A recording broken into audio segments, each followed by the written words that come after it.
Happy Friday, friends. This is your Daily Detroit for September 6th, 2019. I'm Sven Gustafson. And I'm Jarrah Stays. Let's catch you up on what to know and where to go around Detroit. Detroit is getting a little bit of star power back. Actor, voice impersonator, and comedian Dave Coulier is moving back to Metro Detroit. You probably know him as Joey Gladstone from the hit TV show Full House. It aired during the late 80s and early 90s. He's also done voice work for Scooby-Doo, the Mork and Mindy cartoon, which I didn't know existed. Me neither. And the Muppet Babies. According to a feature interview in Hour magazine, the 60-year-old Coulier is building a Frank Lloyd Wright-inspired house on Lake St. Clair, along with his wife Melissa. It'll be ready sometime next year. Jarrah, I mentioned not ever having heard of the Mork and Mindy cartoon, although I definitely remember the actual show. But it says something about me that, I had no idea who Dave Coulier was this morning when we were doing show prep. So the jackalope does not resonate with you at all? Not at all. Fast as fast can be, they'll never catch me. KMart may have famously launched in Michigan, but soon the state will be home to just 3 stores for the fast-shrinking retailer. The Freep reports that Kmart plans to close nearly 100 stores in its latest round of store closings. That includes 8 of 11 remaining stores here in Michigan. So the only 3 that will remain open are Kmart's in Warren, Waterford, and Marshall, which is out near Battle Creek. Liquidation sales should start this month, with the stores closing by mid-December. Kmart launched 57 years ago as a spin-off from the old SS Kresge company in Detroit. It was once the nation's second largest retailer, but it struggled ever since the early 2000s when it declared bankruptcy and underwent a major restructuring. More recently, it merged with Sears, but both big box brands have struggled to stay relevant amid competition from the likes of Amazon and Walmart. Jarrah, I remember when I was a reporter at the Oakland Press up in Pontiac, sat right, among all the business reporters, and that's when the Kmart story was first blowing up, and they were, declaring bankruptcy and going through their restructuring, laying off people by the thousands. I mean, that was huge news. And yeah, it was a story that I think really hurt a lot of Metro Detroiters because there's a lot of people who worked there. And it just never could keep up, especially once Walmart came on the scene. I just had this idea, though. You know how brands are coming back nowadays? Stroh's is doing a Detroit-made beer. Altis has been resurrected from the dead. What if instead of Kmart, somebody bought the Kresge brand? That's the brand that was part of Detroit for a long time. Yeah, the dime stores. Yeah, that'd be sweet. The Fisher Building is home to a bunch of fashion-related spots, including the Peacock Room, Vera Jane, Yama, Taylor, William, and Bonnie, and on the more casual side, Pure Detroit. And that's kind of true to the building's roots, as back in the day, the 3-story lobby of the Fisher was kind of the Somerset Mall of its day, full of shops from top to bottom. A new boutique salon has opened up in the Fisher on the Lothrop side, simply named Hair.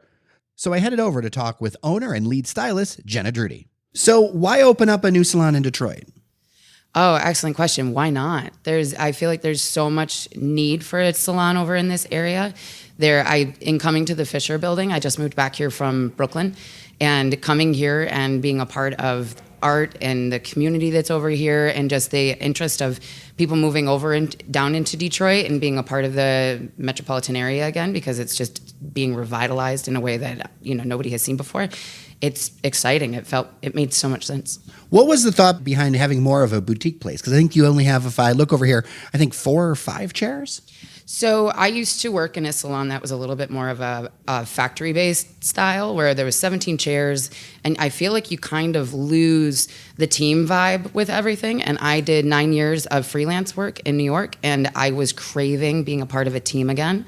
I used to do education, and so that's something that I really want to be a part of, having more of a hands-on feel with my team and making sure that as hair grows, as a salon, everybody inside grows together. So you've been working in the New York area and obviously like in some bigger things from looking at the press materials. What kind of stuff have you been working on in the past?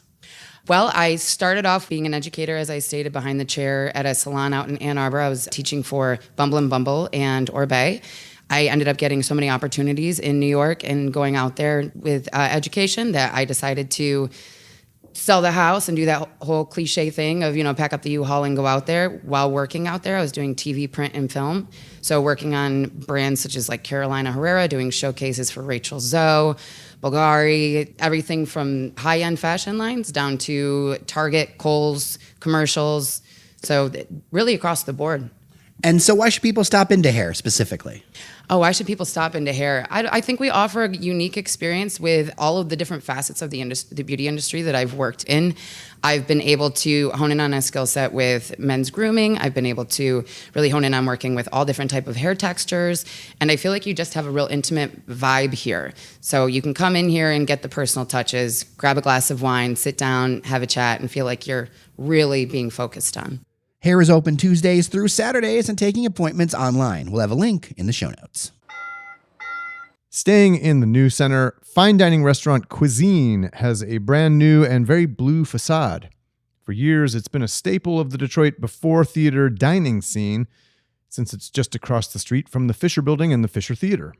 I'll throw up a picture on dailydetroit.com. You know, Sven, one of the things that's neat about that place is Chef Paul Gross does a real French-American cuisine menu there. And you just don't see that around here. There's so many new fusion things and whatever.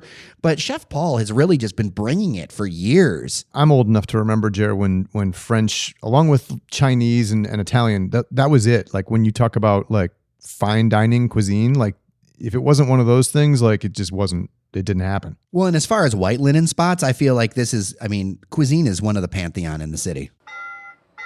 Daily Detroit is brought to you in part by Lawrence Tech. Traditional four-year students love Lawrence Technological University's thriving campus life. But LTU has always met non-traditional students' needs too. Lawrence Tech offers over 100 degree and certificate programs that can get adult students started or back on track, and most classes are conveniently offered evenings at LTU's beautiful Southfield campus or online. So you can balance your social, family, and work life even while you power up your career. Find out more at ltu.edu, and we'll have a link in the show notes. If you have ambitions of being America's next breakout star, then American Idol is holding auditions next week in Detroit. On September 10th, the ABC show is holding an open call at the TCF Center. That's the new name of Cobo Center. Starting at 9 a.m., pre-registration is strongly encouraged, but not required. We'll have a link to the website where you can sign up, sign all the waivers, all that legal stuff on dailydetroit.com. I just feel like when you say breakout star, you have to do it like that. I agree. Man, I just want to meet Lionel Richie. He is, in fact, the star I'm looking for. Is it me you're looking for? I thought it was me. Sorry, Sven. The Milwaukee Junction neighborhood of Detroit is getting a new spot called Freya and Dragonfly. Cranes Detroit first reports that the owners of Chartreuse, Sandy Levine and Doug Hewitt, have purchased a neat-looking building at the corner of East Grand Boulevard and Bobian. They plan to turn it into a fine dining restaurant named after the Norse goddess of love. It'll have between 40 and 50 seats, and they plan to start the rehab in the next couple months. I'd add here that this could be, I think, a winning location. It's just outside of the new center, and it's near the work that the platform developer is doing with Chroma, that big, tall building with the rainbow paintings down the side of it. There's going to be a food court there, and the popular Kiesling bar is right around the corner. And I'll link to the full story in Cranes in the show notes. Jer, speaking of the Norse goddess of love, I have a copy of the Norse myths at home. I read it many years ago. I should go back and read it again because it was amazing. Like incredible stories, like just so imaginative and cool. And Freya, to be honest with you, isn't one of the gods who she doesn't. I don't think she plays a big role. You definitely remember others like Loki, especially, and Thor. But good stuff. Good reading. There's yet more new stuff that's opened in Corktown this week. This time, it's the residential and retail development known as Elton Park. Phase 1 of the project has 151 residential units and more than 11,000 square feet of retail. It'll be a $150 million project when all is said and done by Suave Real Estate. Uptake has been strong, with 70% of the development already leased before completion. A cornerstone of the development is the renovation of the old Checker Cab headquarters building on Trumbull into 52 one- and two-bedroom apartments. Of course, this will have an alley because that's all the rage in Detroit nowadays, turning alleys into usable space. It'll be called Checker Alley, and it will support the residents and retail. Of note, 20% of the Elton project will be set aside as affordable units for middle-class residents. I toured the Checker building was under construction and saw kind of a demo unit. I gotta say, it has a very, I would almost say like minimalist feel to it. Very bricky, very... It's kind of Spartan Spartan, yes. Spartan's a good Spartan way. industrial, I would almost describe it very, as. very Berlin. You know, there's a lot happening in that corner of town. You know, that, of course, we've talked about it a ton of times, what Ford's doing with Michigan Central Station. That's driving so much interest in the neighborhood. Across the street, you've got that development they call the Corner that's on the old Tiger Stadium site. Right behind that, you've got the police athletic field. There's just a lot going on in that part of town. Steve Wilke, a giant of local media and the former editor of Hour Detroit magazine, has died at the age of 61. Steve retired from Hour last year. He helped countless young writers and storytellers get their wings through his work. He also was a colorful character. As Hour itself put it in its remembrance, Steve was a, quote, cigarette-smoking, beer-loving, bass guitar-playing, cursing, caffeine fanatic who didn't necessarily embody the fashion-forward, glossy reputation long associated with the magazine. Wilkie was the man to take that publication to new editorial heights. He was a Detroit resident, and he pushed to get more stories into the publication that included both old and new Detroit. Steve was also one of the early guests of our podcast project.